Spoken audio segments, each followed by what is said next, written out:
ईर के धरती का सीना, उम्मीदें बोता हूँ मैं, किसान हूँ मैं, चैन से कहाँ सोता हूँ मैं। जय किसान दोस्तों, ये जो मेरे पीछे आपको खेत दिखाई दे रहा है, इस खेत में सरसों की सबसे उन्नत वैरायटी पायोनियर 45 से 47 की बिजाई की जा रही है। इसमें बिजाई हो चुकी है दोस्तों, इसके बाद इसको पानी देना बाकी है। तो 45S47 वैरायटी बहुत ही शानदार वैरायटी है। 120 दिन की वैरायटी है। 120 दिन में इसकी कटाई हो जाती है। और दोस्तों लगातार किसान भाइयों के कमेंट आ रहे थे कि सरसों की अच्छी वैरायटी बताइए, अच्छी वैरायटी बताइए। तो जिनके कमेंट आए मैंने कमेंट में भी समझाया, लेकिन आज वीडियो के माध्यम से मैं बता देता हूँ, क्योंकि दोस्तों जो पायोनियर की पिछले साल इस वैरायटी को रिलीज़ किया गया था, तो चूँकि 45 से 47 किसानों की पसंदीदा वैरायटी है, तो इस वैरायटी पर कम लोगों ने विश्वास किया। लेकिन जितने किसानों ने पिछले साल इस वैरायटी को लगाया है पायोनियर 45 से 47 को, उनको बहुत शानदार उत्पादन इसका पिछले साल प्राप्त हुआ है। 7.5 कुंटल पर बीघा के हिसाब से, और एकड़ की बात करें दोस्तों तो 14 कुंटल पर एकड़ के हिसाब से पिछले साल 45S47 ने उत्पादन दिया है। और हर जगह से जहाँ जहाँ से पिछले साल किसान भाइयों के जो कमेंट आए हैं उनकी तरफ से फीडबैक आया है, 45S47 का बहुत ही शानदार फीडबैक आया है। बहुत ही शानदार, लगभग मध्य प्रदेश के लगभग हर क्षेत्र में इसने बहुत अच्छा उत्पादन दिया है।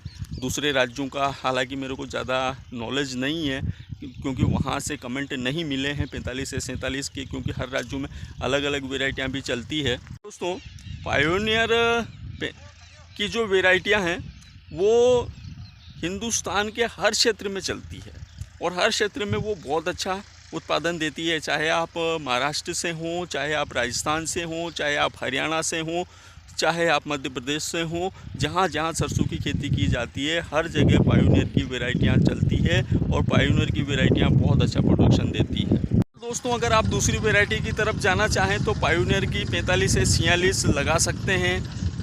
और एक और इस सत्र में इसी साल एक और अच्छी लेटेस्ट वैरायटी आई है 45S44, आप उसको लगा सकते हैं। हो सकता है उसमें भी कुछ और सुधार हुए हों, क्योंकि वो तो इसी साल रिलीज़ हुई, तो उसके बारे में किसी को भी कोई इतना ज़्यादा नॉलेज नहीं है। इसके अलावा दोस्तों एक वैरायटी और बहुत शानदार है, माइको 8030। इस वैरायटी की विशेषता है दोस्तों कि इस वैरायटी में जो ठंड है, ठंड से जो पाला पड़ता है, जो तुषार लगता है, उसकी समस्याएं नहीं आती। क्योंकि इस वैरायटी की विशेषता है दोस्तों कि इसमें आखिर तक फूल आते रहते हैं। शाखाएं हल्की हल्की छोटी छोटी इतनी शाखाएं निकलती रहती है और इसमें फूल आते रहते हैं। उसकी वजह से ये तुषार से ये फसल बच जाती है। हालांकि इसका प्रोडक्शन भी बहुत शानदार है। पिछले साल मैंने लगाई थी माइको 8030, उसका उत्पादन बीघा का 6 कुंटल पर बीघा के हिसाब से उत्पादन निकला था, और एकड़ की बात करें तो 11 कुंटल पर एकड़ के हिसाब से उत्पादन निकला था। लेकिन इस पायोनियर 45S47 का उत्पादन एकड़ के हिसाब से 14 कुंटल पर एकड़ के हिसाब से उत्पादन निकला था। तो वैरायटी का चयन करना आपके ऊपर है, निर्भर करता है कि कौन सी वैरायटी अपने को लगाना है। हम समझते हैं सरसों की खेती के बारे में। ईर के धरती का सीना, उम्मीदें बोता हूँ मैं, किसान हूँ मैं, चैन से कहाँ सोता हूँ मैं। जय किसान दोस्तों। तो इस खेत में सरसों की बिजाई कर दी गई है, अभी थोड़ी देर बाद इसमें पानी चलेगा।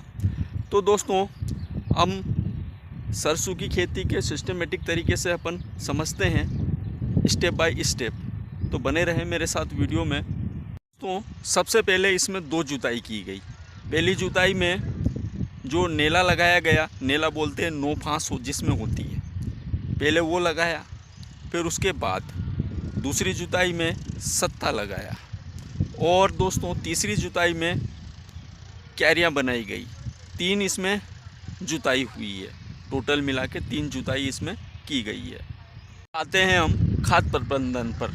तो दोस्तों इसमें बीघा का 20 किलो DAP, 1 बोरी SSP और 5 किलो जिंक, और इसके अलावा दोस्तों इसमें साथ में दिया है सल्फ़र, बीघा का 5 किलो सल्फ़र इसमें दिया है। ये चीज़ें, और सबसे बड़ी बात है दोस्तों, जो सबसे बड़ा फंडा है वो है यूरिया का। तो बीघा का 10 किलो यूरिया साथ में मिक्स करके, इन सब का मिक्स करके इसमें डाला गया है। ये खाद प्रबंधन क्या होता है कि खाद सभी डालते हैं, मतलब DAP और SSP, ये 2 चीज़ें तो सभी लोग लगभग डालते हैं। लेकिन साथ में जो यूरिया है उसका फंडा ये है दोस्तों कि पौधे की शुरुआती दौर में भी उसको नाइट्रोजन की बड़ी सख्त आवश्यकता होती है। हम जब पहला पानी देते हैं 25-30 दिन के बाद, तब जाके अपन उसमें यूरिया देते हैं, लेकिन वो 25-30 दिन तक उसको नाइट्रोजन की सबसे सख्त आवश्यकता होती है। और खेतों की स्थितियाँ ये हो गई है, हम रासायनिक खाद दे दे के खेतों को इस प्रकार का कर लिया है कि उसमें नाइट्रोजन की मात्रा बहुत ही कम खेतों में बची होती है, तो उसको नाइट्रोजन की सख्त आवश्यकता होती है। इसलिए शुरुआती दौर में अगर आप बीघा का 10 किलो यूरिया दे देते हैं, यकीन मानिए दोस्तों, पौधा बहुत ही शानदार ग्रोथ करेगा, बहुत ही अच्छा। शुरुआत से ही वो बहुत स्ट्रॉन्ग रहेगा, बहुत मजबूत रहेगा, तो उसका आपको बेनिफिट मिलेगा। तो ये इसका खाद प्रबंधन था, सबको मिक्स करके इसमें डाला गया। अब बात करते हैं हम बिजाई की। दोस्तों अभी भी जो तापमान में कमी इतनी ज़्यादा आई नहीं है, तो यहाँ पर 800 ग्राम सरसों पर बीघा के हिसाब से इसमें बिजाई की गई है। थोड़ी वो ठंड गिरने लगती तो 700 ग्राम पर बीघा के हिसाब से इसमें बिजाई हो जाती। लेकिन दोस्तों अभी भी गर्मी है, दिन में गर्मी गिरती है, तो थोड़ा सा इसमें 800 ग्राम के हिसाब से बीघा का 800 ग्राम इसमें बिजाई की गई है। चीज़ें कर दी गई है, खेत पूरा तैयार है, बिजाई हो चुकी है। अब इसमें क्यारियों के माध्यम से पानी दिया जाएगा। और इसके बाद दोस्तों जब हम पहला पानी देंगे, तो पहला पानी चूँकि अब ये छिटक विधि से इसको बोया गया है, शिडिल से रेल कर इसको नहीं बोया गया, छिटक विधि से इसको बोया है, तो हम इसमें जो पहला पानी है वो 25 दिन बाद देंगे। अब 25 या 30 दिन बाद इसमें पहला पानी दिया जाएगा। अगर तापमान में कमी आ गई तो 30 दिन बाद या 35 भी ले सकते हैं, अगर तापमान में कमी आ गई तो। और अगर तापमान बना रहा तो 25, और अगर तापमान फिर भी अगर वो ज़्यादा बना रहा या बीच में और अगर ज़्यादा गड़बड़ होने लगी तो 20 दिन में भी हम पहला पानी दे सकते हैं, क्योंकि पहले पानी की आवश्यकता जल्दी लगती है छिटक विधि में। पहले पानी में दोस्तों हम देंगे इसमें बीघा का 30 किलो यूरिया, और यूरिया के साथ देंगे 1 बीघा में 1 थैली सल्फ़र की, 3 किलो वाली जो सल्फ़र की थैली आती है खाद वाली, 3 किलो सल्फ़र की थैली। और उसके साथ में देंगे बीघा का 2 किलो जो फॉरेस्ट पाउडर आता है, जिसे हम बोलते हैं डाल पाउडर। तो ये क्या है, इसको भी देंगे, ताकि इससे क्या होगा दोस्तों कि जो फफूंद है, फंगस है, वो बिल्कुल नहीं लगेगी, ताकि हमें आगे जाकर फंगस का स्प्रे नहीं करना पड़े। तो ये हो गया इसका पहला पानी। अब इसके बाद दोस्तों 60 से 70 दिन की स्थिति में दूसरा पानी दिया जाएगा, दूसरी सिंचाई की जाएगी, उसमें कुछ भी नहीं लगता।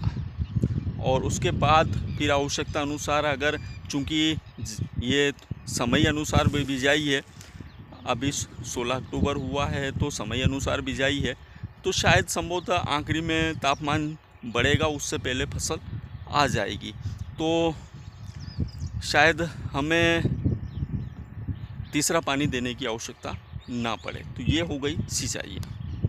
और सरसों की खेती में सारा फंडा ही जो समय अनुसार बिजाई का है। अगर हम समय से अगर बिजाई कर देते हैं, ये मतलब 20 अक्टूबर से पहले, 25 अक्टूबर से पहले अगर हम बिजाई कर देते हैं, तो हमें आखिरी में मार्च महीना लगते लगते हमारी फसल आ जाती है। और उस समय जैसे ही मार्च महीना लगने लगता है, उसके बाद महू बहुत तेज़ गति से सरसों के ऊपर हमला करता है। हरा महू, काला महू, दोनों प्रकार के महू हमले करते हैं, तो उससे हमें बचत हो जाएगी।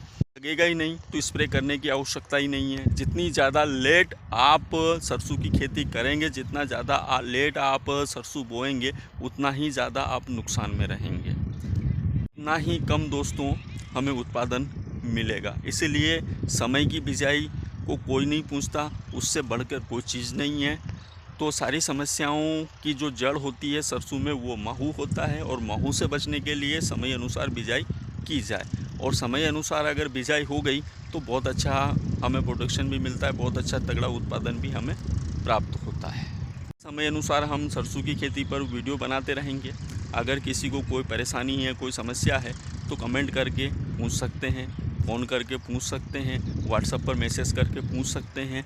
बिल्कुल हम कोशिश करेंगे जिस प्रकार से हम लगातार सोयाबीन की खेती में आपसे लगे रहे, उसी प्रकार से सरसों की खेती और अन्य आगे जो भी हम वीडियो बनाएंगे उनमें आपकी हम मदद करते रहेंगे। तो अगर वीडियो अच्छा लगा हो तो लाइक करना, कमेंट करना, शेयर करना और संभव हो सके तो इस किसान के चैनल को सब्सक्राइब करना। नमस्कार दोस्तों।